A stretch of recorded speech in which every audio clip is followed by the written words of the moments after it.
God restores his people. He reigns in righteousness and dwells forever with those who love him. Welcome to the 180 day, the final day in the 180 day Bible journey.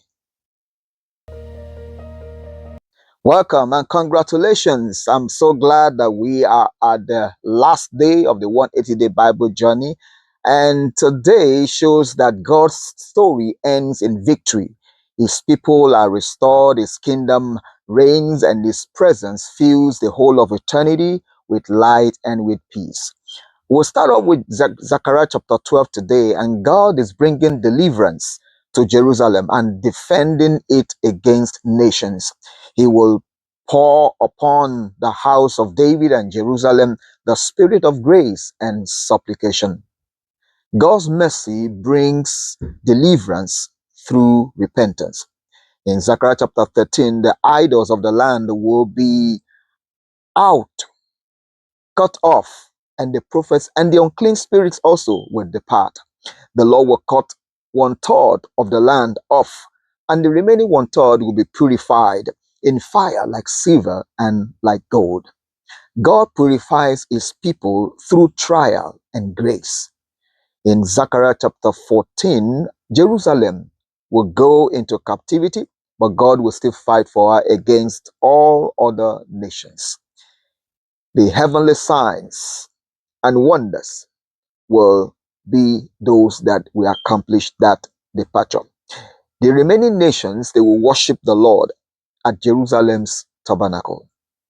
God's kingdom brings unity, it brings holiness and everlasting peace.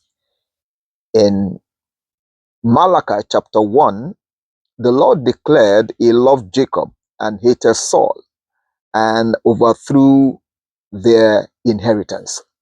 The Lord complained about the lack of honor for him, people not really giving him what is due him as God. They bring polluted offerings and they bring profanity to his name and to his process and his sacrifice. He is a great king and he delighted and he wanted to be treated so. True worship honors God's holiness.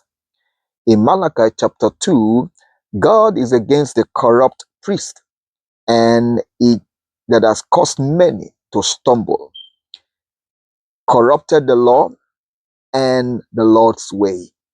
They also dealt treacherously with their wives, and God said he hated divorce. They have profaned the Lord's institutions, and God is really charging them. Faithfulness reflects God's character. In Malachi chapter 3, God will send his messenger who will sit as a refiner and a purifier of silver to purify the sons of Levi. The nation, they have robbed God in tithe and in offering. That was God saying, God said, you are robbed in. They said, oh, in what way? And they said, in tithe and in offering. Now, and God says it does not change. His ways does not change. His methodology, his thought towards us does not change. He remained the same. There is a book of remembrance, however, for those that feared the Lord. And because of that, they will be rewarded for thinking and for fearing the Lord. Repentance opens the door to renewal. In Malachi chapter 4, the day of judgment of the proud is coming, and the wicked also will be burned up. However, the Son of Righteousness will arise with healing in his wings for those that think and for those that fear the Lord, who sends the prophet to prepare the way of reconciliation. And God's justice and mercy prepared the way for redemption. In the book of Proverbs, we see the Proverbs 31, the last book in Proverbs, the words of King Lemuel, who admonished that a man should not give his strength to women, not to wine nor strong drink. Because once you do that, you lose control and you lose yourself and you can't really judge well. But that we should judge righteously and we should judge with care and concern for the poor. The virtuous woman is seen here, it characterized being an entrepreneur person who fears the Lord, who is blessed, and he is a blessing to our family, to our children, to our community. Virtuous flows from reverence, and it flows also from purpose. In the New Testament, in Revelation chapter 21, Apostle John, saw a new heaven and a new earth and the new Jerusalem city coming down from God, from the throne of God. And God will dwell in it with his people, and he will remove all shame, all pain, all guilt, all sorrow, all crying. The city, we're told, has 12 gates representing the tribe of Israel, 12 foundations representing the 12 apostles. The base, the length and the breadth of it is as is half the size of the United States country, and the height reach into outer space.